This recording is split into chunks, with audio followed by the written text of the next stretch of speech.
இன்றைக்கி நம்ம கிச்சனில் எங்கள் ஊர் திருநெல்வேலி ஸ்பெஷல் விதை கொத்தமல்லி துவையல் செய்ய போகிறேன். இப்போ கொஞ்சமாக நல்லெண்ணெய் சேர்த்துக்கிறேன். இப்போ கொஞ்சமாக பெருங்காயம் பொரிஞ்சிருச்சு, தனியாக எடுத்து வச்சுக்கலாம். காஞ்ச மிளகாய் சேர்த்துக்கிறேன், இது தனியாக எடுத்து வச்சுக்கலாம். இன்னும் கொஞ்சம் எண்ணெய் சேர்த்துக்கிறேன்.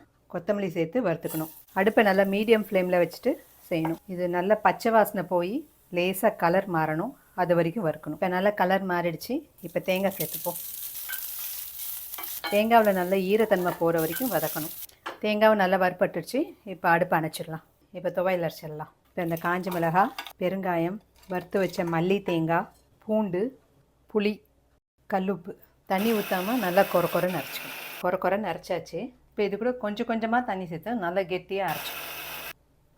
கெட்டியாக அரைச்சாச்சு. அவ்வளோதாங்க, சுவையான மல்லி துவையல் ரெடி ஆயிடுச்சு. இது காரம் கொஞ்சம் தூக்கலாக இருந்தால் தான் நல்லாயிருக்கும். இது ஒயிட் ரைஸில் நல்லெண்ணெய் விட்டு சாப்பிட்டா ரொம்ப நல்லாயிருக்கும். வெரைட்டி ரைஸ்க்கும் சைட் டிஷ்ஷாக யூஸ் பண்ணிக்கலாம்.